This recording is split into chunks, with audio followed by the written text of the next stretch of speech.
Hello and welcome. It is 6 o'clock and it is the 6 o'clock club. Hiya, I'm Andy from Twisted Narrative.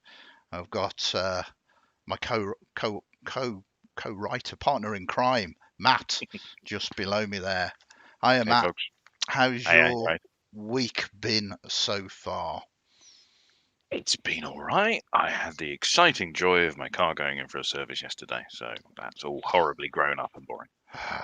Yeah, I mean, hopefully it was all okay for you because I know it can cost a lot. Yeah, yeah. No, Uh, it was I got a thing that I may have to pay for in the next month or so, but I was, it was not a make or break situation. So, yeah, but that's yeah, good. other than that, it's all good. Uh, yeah, we finally got the plumber in today, and our gas is working. Well, it's on boiler rather than gas is working now. It's been about a week, so we've got proper heating and proper hot water. So I'm less smelly than I was. No, we had an electric shower. Only joking. Anyway, I'm sure the world out there is not interested in our domestic matters, or maybe you are. Put a comment in chat below. Um, Talking about chat, obviously we haven't got the chat coming up on the screen because we've got Matt here, so I will be looking back and forth and trying to say hello to everybody who is in chat. We've got Kyle already. Hiya, Kyle. Kyle should hopefully be joining us this Friday, I believe. Looking forward to that. And obviously Matt, who is with me, has said hi in chat as well. So, not so much a different 6 o'clock club today, but one that we're going to be talking about something that is very close to mine and Matt's heart. This thing that is hopefully directly in front of you at the moment that everybody can see. Kickstarter launches 25th of March. That was on Saturday. The Oh, Riddle, yeah, the Riddle of a Rotwood bog. Um, a very interesting um, sort of Kickstarter for us because it's not our Kickstarter. Um, we were, I suppose, commissioned. Is that the right word? yes, yeah, I think so. Certainly asked, and there's income to come from it, hopefully. So, Yeah, yeah. On behalf of Dragon's Forge, who are doing this Kickstarter, that they wanted out to have an adventure alongside their most awesome miniatures range, and sort of strange, not strangely. I mean, the world is a big place, but myself and Matt didn't know each other prior to that. We were put into contact by the owner of Dragon's Forge. Um, Matt, I mean, obviously you had been in touch with this mutual friend sort of previously and working on some of the projects with him. Do you want to give us a little bit of background of how you came in sure. contact with Dragon's Forge and what you were working on? Yeah, so I met the chap who runs Dragon's Forge through yet another contact in the sort of the gaming world. So I was doing a piece of work editing a series of adventure game books, and our the chap from Dragon's Forge had got in touch with the people who were creating those game books and was asking advice about Kickstarter and things, and said they were looking to get an adventure or a book produced because they had this awesome model series that they were looking to produce. Um, did they know any writers? And they were very kind to think of me and put me in touch with our mutual friend, and we had a great conversation, which immediately felt like, oh, this is a creative partnership that could go somewhere. This is really exciting. So then I started some work for or with the Dragon's Forge team on initially a series of um, gnome models and kind of gnome miniatures and some monsters and creatures and zombies and things, and it was very, very cool. Which we attempted to launch as a Kickstarter sometime last year, which unfortunately did not go as well as it could have done. So the campaign got cancelled for a little bit, but the hope is that we kind of backtracking and then that will come a bit further along the line. But I'd really enjoyed the creative process and working with Dragon's Forge, and so we'd had conversations about wanting to continue that collaboration, and so then Gordon got in touch and basically said there's a great collection of models that they've worked on, of these sort of Dragorokai dragon folk, and what they wanted to produce was an adventure, so that it would be a sort of a much smaller scale campaign this time around, but the aim would be to kind of create an adventure that would go with these models, so that you can have the models and the adventure in one package, and it would be great. But not only this, a good friend of his who's been playing D&D and other games for years, he thought that I would get on really well with this DM chap, so he put us in touch, and so I then Andy and I met each other via the joys of the internet. And I think it's probably safe to say we hit it off pretty quickly. Yeah, absolutely. And yeah, very much kind of from those very first conversations, I think we both concluded we both want the same thing from tabletop games, and it was the joy of storytelling and collaborative storytelling. So we thought, let's give this project a go. So then we had a look at some of the fantastic models that Dragon's Forge have produced, and kind of had a very rough idea of the model set that we had to work with, and then it was just a case of throwing story ideas together. And I kind of had a couple of thoughts which I shared with you, and then you, in your fantastic fizzing brain, kind of went, okay, you've given me a couple of thoughts. Here's a 3-page document which is just a bunch of notes about a full entire adventure. Yeah. So yeah, and it's kind of gone from there. That was a very convoluted story, but there you go. No, it's perfect. And then we met, and was that pre-Christmas, wasn't it? Was it even early? Was it November, October time, or? It was November, late October, early November, I think, when we had our first call. Certainly some Yeah. of my first meeting notes are around early October, early November. Yeah. Yeah, and kind of had very much the very basic stats of dragon folk Yeah. and a dragon and a party. That's Go right. make a Yeah. thing. And So we tried. I mean, it's been a joy working with you, so much so that Likewise. beyond whether we get any more commissions from Dragon's Forge, which we hope we do, it's been a great pleasure working with them as well. We're going to do some of our own sort of writing as well. We So are. yeah, we've definitely sort of hit it off. So yeah, so the conception of this, it's kind of interesting really, because um, as creators, as writers, we were given a brief. It wasn't like, well, write anything and just make it good. It was, no, we need this to be associated with these models, these miniatures, which is fine, because it narrows down what the focus is on really. And at first, the brief was sort of relatively sort of narrow. It was, I think we either misinterpreted it, or um, it was fundamentally for a one shot. I think that the terminology was, Yes. this is not a one shot adventure book.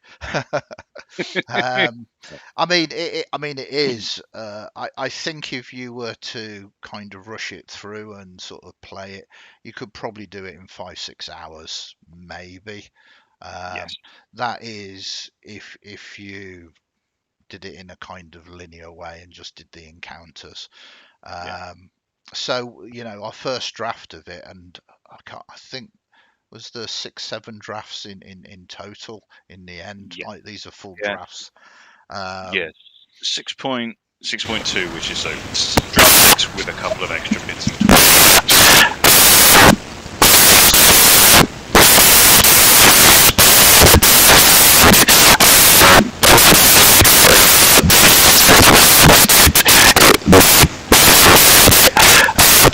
I don't know if it's just me.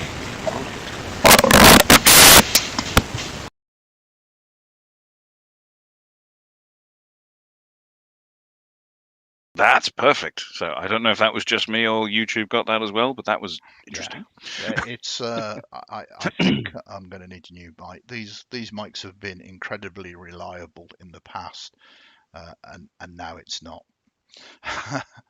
I mean, it's fully plugged in. According to this, I'm on Streamlabs at the moment. The mixer is telling me that I'm talking, the mic's picking it up. But thank you for telling me. If it goes again, That's okay. please let me know. I will. Uh, so what I was saying was, there's been 6+ drafts. Mm. The initial brief was for a one shot, Yeah. which we produced. And for me, a one shot is kind of a 3-hour adventure. Mm. I mean, that when I run one shots, they're designed to be 3 hours because I don't want to say a standard game lasts 3 hours because that's quite different. Tables play at different lengths. Yeah. I mean, back when I was much younger, we used to start first thing in the morning and go through to past midnight. That would be a standard game for us. Um, but just in these modern times, I suppose, especially when people are working, 3 hours just seems about a right sort of time. Yeah. For me, that kind of runs ticketed games, people seem to like. They start at 7 and end at 10, so they can get to bed and go to work, and they can get home from uh, work and start a game at 7, etc., etc. So it felt natural to me to time that for 3 hours, and that is kind of maybe 3 to 4 combat encounters plus some side extra things tacked on that are kind of semi-optional. Yeah. Um, then when we submitted the first draft, they went, "Oh, we've got more miniatures. You haven't included all the miniatures. Can you do some more encounters?" And we said, "Well, of course, yeah. I mean, that's not a problem. We it was hard. It's harder to do less than it is to do more. I think Yeah. when you're being 100%. being creative, because if you're passionate about the product and if you want it to be good, you kind of want to give as much as you can give. Mm. And doing that in a small number of encounters is quite difficult. So it was like, oh, cool, we can include these other encounters. So new encounters were included, and I think we had previous sort of meetings or discussions, not just you and me, but Mm. with Gordon as well, about about do you want supplemental information about the village that the players have been Yes. hired from, and it was kind of like, well, I'm not sure. Then he kind of went, I'll do it. So we got to do that as well, which was Yeah. really good fun. Um, so the whole thing has grown. Mm. It has grown, and I don't know about you, but I haven't actually seen a finished copy yet. All I've seen at the Right. moment is the pages that are on the Kickstarter, and Yes. I can perhaps get that up for us now. Boom, boom, boom. If Yeah, I no, I've seen the same, but they're very much that's the taster of what the rest of the Yeah, document will yeah, look yeah, like, yeah. No, absolutely. Let me and it just. looks great. It's really nice, So really beautifully put together. yeah, I've got the Kickstarter page up here. It's got 61 backers at the moment, 18 days to go, and just over £3,000, which I'm kind of delighted about. But it's hit its goal. But of course, we kind of we want it to do more, not just for us, but you know. My personal feeling is I want people to read what we've written. Um, I'm not sure. This is the book here. I'm not sure what's going to happen once the Kickstarter's over because, again, the book is copyright to Dragon's Forge. We were commissioned to write it, so I'm not entirely sure how you'll be able to get your hands upon the book once the Kickstarter has ended. There is probably going to be a way, Yeah, but I certainly that's my understanding. Is it will definitely be possible. It will be just clarifying how that is. yeah, But yeah, I guess as soon as we know, we can share that, and we will be able to share that with absolutely. everyone. But you can see the layout of the book. It's professionally laid out here as I've done this. You've got the prologue. Many of the illustrations will be using the miniatures from the Kickstarter. So there you see the adventuring party. There you see the dragon, and I love this. It harkens back to the early sort of Games Workshop modules where they use the actual products as illustrations, and it's very exciting to see your concepts and your ideas transformed into this. I mean, I know it kind of worked the other way round in the fact that we were shown the miniatures. We went, what can we make out of this? Um, I mean, we've got these Mal Edictors. I think that's what we're calling them at the moment. These are kind of evil dragon Dracora Kai. Uh, can be used in 5th edition as Dragonborn kind of bards, and they've got some cool uh, abilities. There are a number of sort of NPCs made up there Yeah, that are new. Um, to use as well in the yeah, game. So it's I'm super excited. You can see the quality of the pages just there. yeah, yeah, and it's really nicely put together. And I think there's some like the the creatures that have been created for it, the kind of the unique monsters that have been created are really great and allow for some really interesting things. And what's been nice about it and kind of telling the story is letting the model tell the story, and that was quite fun as well. Because there's a couple of encounters that exist because a particular model inspired that scene and that moment because of how cool it was and the sort of the pose of this particular figure and stuff, Yeah, and it's been really nice kind of responding to that, and then having some feedback from the guys at Dragon's Forge to kind of say this model's really really cool. um can they get their own little moment, their own little scene as well, because it's too cool to just have them as one of the normal ones. yeah, So that's another way it grew beyond yeah, beyond yeah, the initial brief, but again in a really nice way and quite an organic way, which has been really good. yeah. Um, Um, and I suppose the challenge is to ensure that everything, like you said, felt organic, felt as if it was meant to be. There's no moments in this that you kind of feel that things are shoehorned into there no. at all. It's got a very nice flow to it. Mm, Um, one of the things that both myself and you, Matt, wanted to do was give some kind of GM's guides and tips.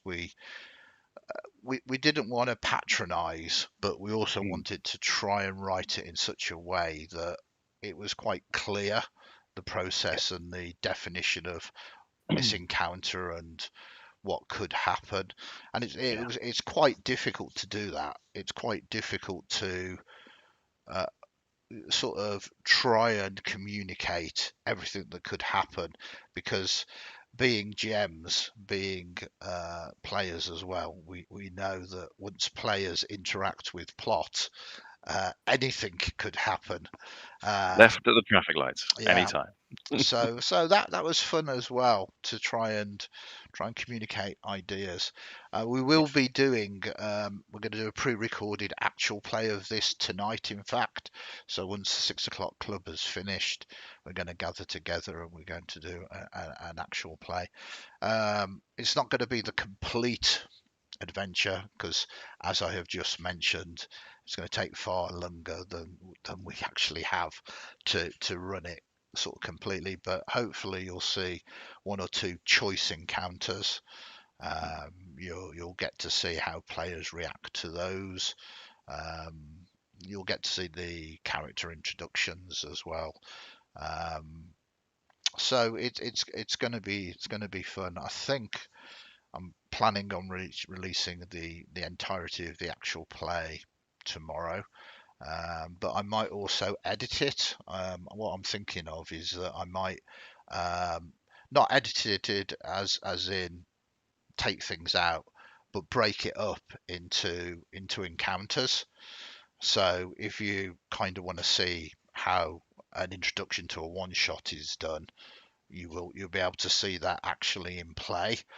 And then if you do get the book and you're kind of thinking, I've got this encounter, I'm not sure of it, you can just go to that single YouTube video, which will be substantially shorter than sort of panning all the way through the 3 hours or so that will be running. I don't know whether that is me overthinking things or whether you think that's a good idea. It certainly sounds logical to my mind. Yeah. I do notice Kyle in the chat has just said, "Shame, I was hoping for 9 hours tonight." Oh, right. Uh, Okay. Well, there might be enough there, but there's that's a long time. yeah. One of the good things is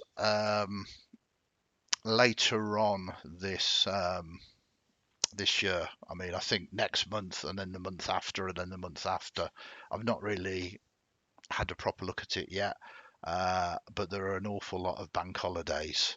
There's not only the natural bank holidays of Easter, there's the coronation bank holidays, and then there's spring bank Oh, yeah. holidays, and then there's summer bank holidays. In fact, I kind of looking at it and I'm just going, there's so many bank holidays coming up. Um, so you never know, Kyle. I'm not talking about Riddle of Rotwood Bog, but I am, yeah, slowly but surely coming to the frame of mind of thinking perhaps it's time for another 24-hour event, or maybe even just a sort of an 8 hour thing or something like that. So Sounds the exciting and exhausting. yeah, I kind of, it's been a while since I've done a charity game, and I feel with the cost of living crisis and the way that everything's going at the moment, Yeah. kind of doing a charity based game is a good idea. Mm. And what I tend to do is we just run a 24-hour game, and we get a page that you can donate at, so I don't take any of the money. It just goes directly. Oh, I think it's not GoFundMe. It's is it is it coffee? That's one of the no, sort no. of. It's direct to the charity. Oh, great. Basically Okay. it's I hate handling money on behalf of anybody. So it's like, if you have Very fair. liked what we have done, donate here, and it goes direct to the charity. So um, I don't have to speak to my accountant about it, which is Yes, which which is is one, it's a one good plan. less. And it also means that you genuinely know that everything that you give is going to the place that you've pledged for and Yeah. everything else. So Kyle, you never know. Kyle's gonna come on to 6 o'clock club on Friday. Kyle's playing tonight in the Riddle of the Rotwood Bog. Kyle's playing in Blades in the Dark game, and Kyle's playing in the Shadow Dark Tales from the Smoke as well. So you're going to see a Nice. lot of Kyle. And if we do a charity game and you can get the time off, maybe you're mad enough to come and join me for that. Um, so there's because we're not going to run the entirety of Rotwood tonight, and you're going to see it, the start, the middle, and the finish. It's going to tell a story because, as I say, the original concept was a one shot, and the original concept was a sort of 3 hour session. But there's going to be a lot that you don't see. I'm not going to talk specifically about the encounters, but one of the things I think it's become apparent that I do love my urban environments. So one of the things that we are going to sort of just touch on tonight, but not really talk about, is the village of Scratch. Now, I've play tested this through, I've run it in a few of my other games. Um, some of the players didn't realise that it was for a written thing, so it meant that they approached it with all the gusto that players approach something. And I think that is a true challenge of seeing what hits the mark, what inspires Mm. players. It's because I prefer, I like the idea of something being real, not realistic, but raw and Yeah. very much kind of play tested in a way that people are not got in their heads that it's a play test that they can just relax into and Yeah. they can enjoy it as players. Um, so Scratch is an interesting place. It's obviously a village well within the marshes and the swamps of Rotwood. The reason why it's called Scratch, and I was actually asked this, is because of the so many insects about, and everybody there is scratching all of the time. So basically outsiders say, "Oh, you're from Scratch," then, as scratching themselves.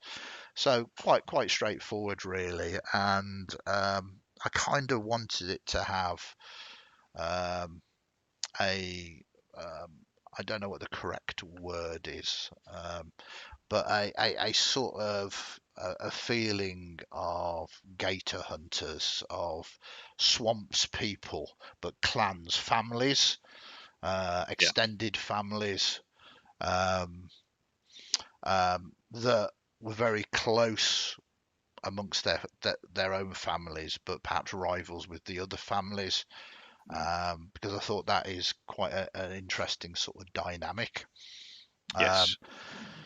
but of course, the reason why Rotwood is sort of up and coming is because it's got a huge amount of exotic fauna and flora. Um, so, with such wondrous items to be harvested and found, obviously Scratch doesn't encourage, but individuals from outside of Scratch are prepared to make the journey to it to trade and barter for these reagents harvested within there. So you've kind of got this locals versus this new blood coming in as well. People from civilizations coming in, and really what they're interested in doing is lining their pockets and getting rich off the trade. And along with that, it kind of felt to me then that it'd be cool to do it as a kind of gold rush kind of feel, that you know if you've got these individuals coming to do business here and stay, then there's kind of the baggage train behind them of, saloons and hotels and everything else to accommodate them in this place. So it's got quite a um, sort of Wild Westy feel. It's not Wild Yeah. West in It's any it's way. soggy old west in a Yes, way. soggy Old West. Yeah, indeed. Yeah. Um, I like building up these kind of infrastructures. It's still a small settlement at the moment, Mm.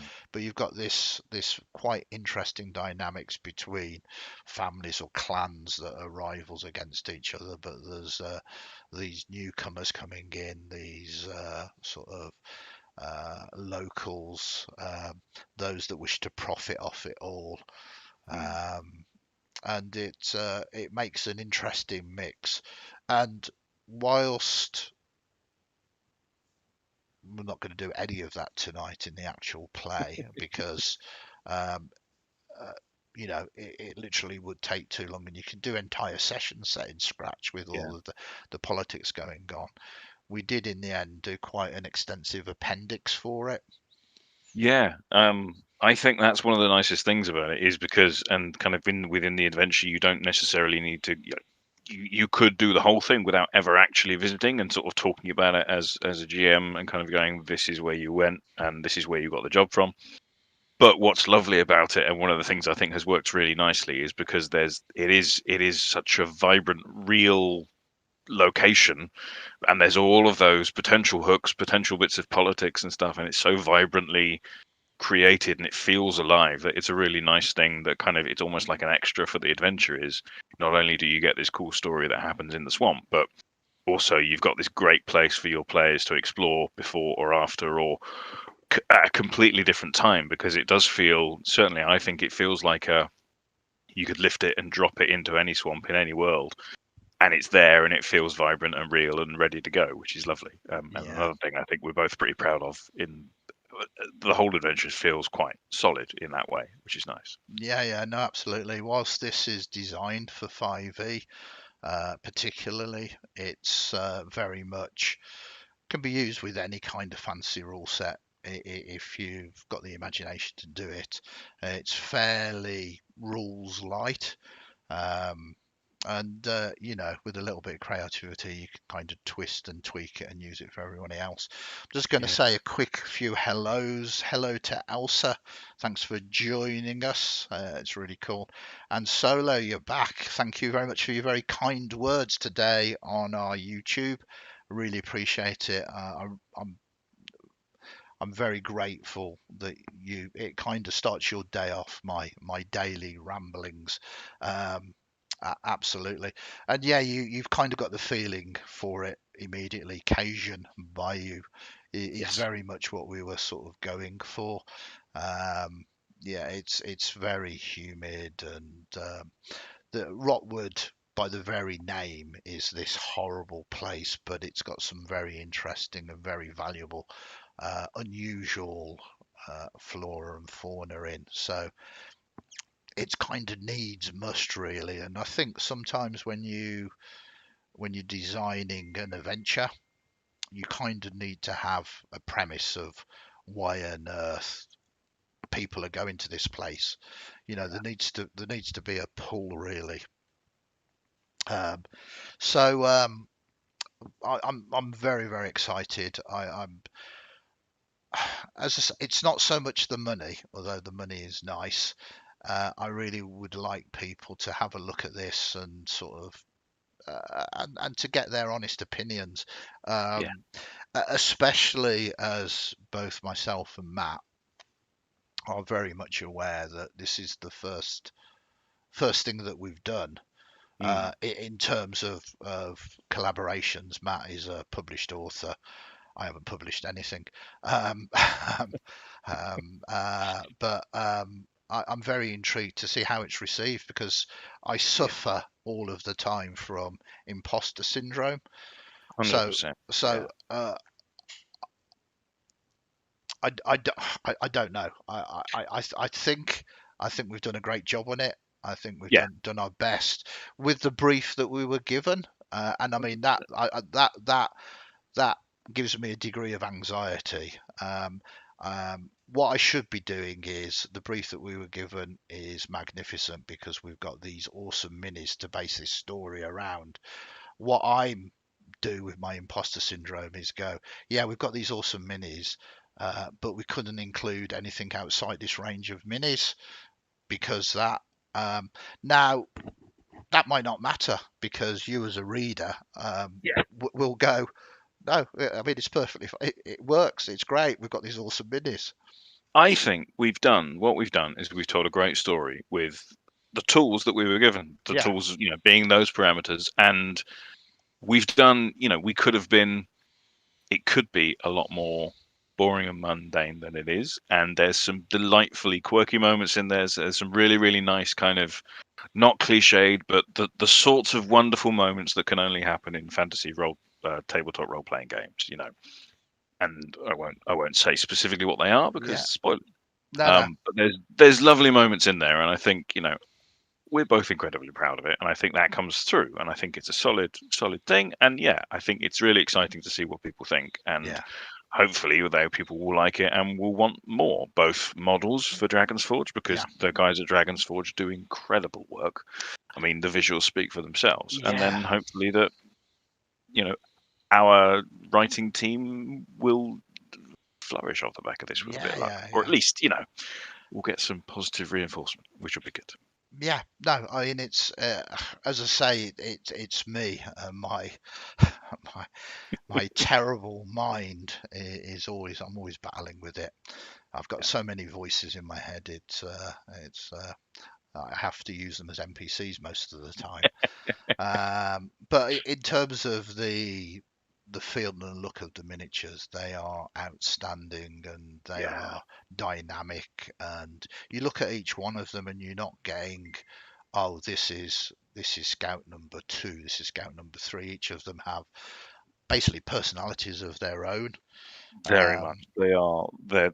It's another level of storytelling, and yeah, that's yeah, what's lovely. And so that's been a joy to be able to respond to in the creation of kind of the encounters and the moments as well. But yeah, no, I think they are storytelling pieces in themselves, and you can tell a story with yeah.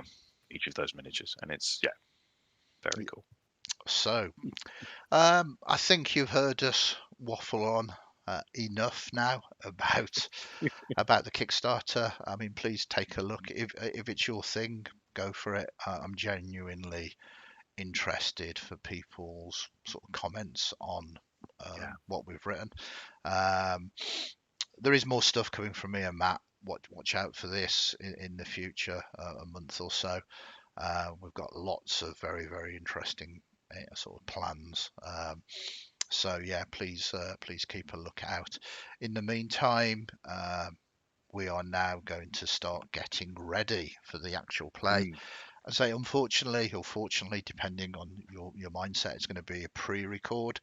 Um, some actual plays we do live, but again, I just want the quality of this to be spot on, and by quality I mean just like the tech to work rather than not work.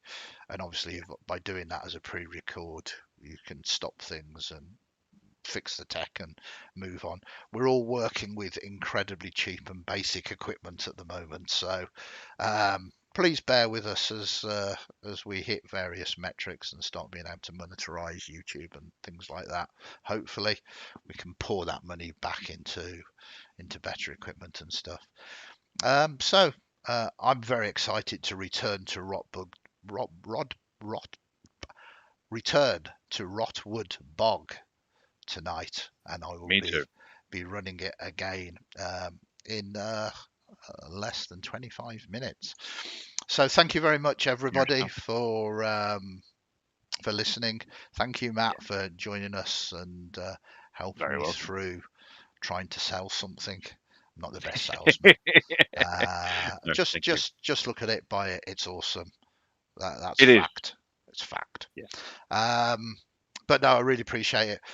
Take care, stay safe, and we'll be posting tomorrow, if the tech gods are kind to us, the actual play for you to get a good idea of what it's all about as well. So watch out for that.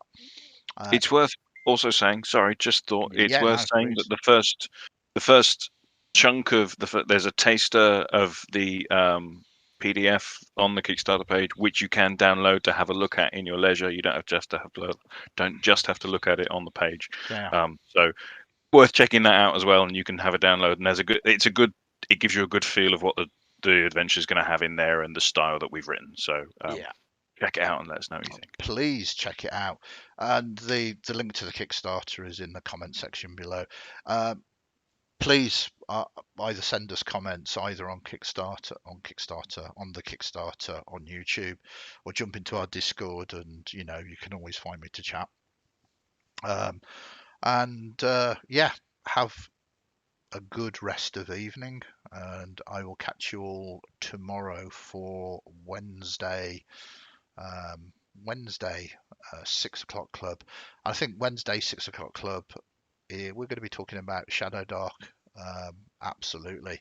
The reason for that is their Kickstarter is coming to an end on Thursday. Um, and I want to chat about Shadow Dark. I want to try and get some more people to jump in and start playing in some of the games that we're running. So it's going to be a Shadow Dark special tomorrow night on the eve of the end of their Kickstarter. So Amazing. yeah. In the meantime, everybody stay safe, look after yourselves. We will catch you all next time. Bye for now. Take it easy, guys. Bye bye.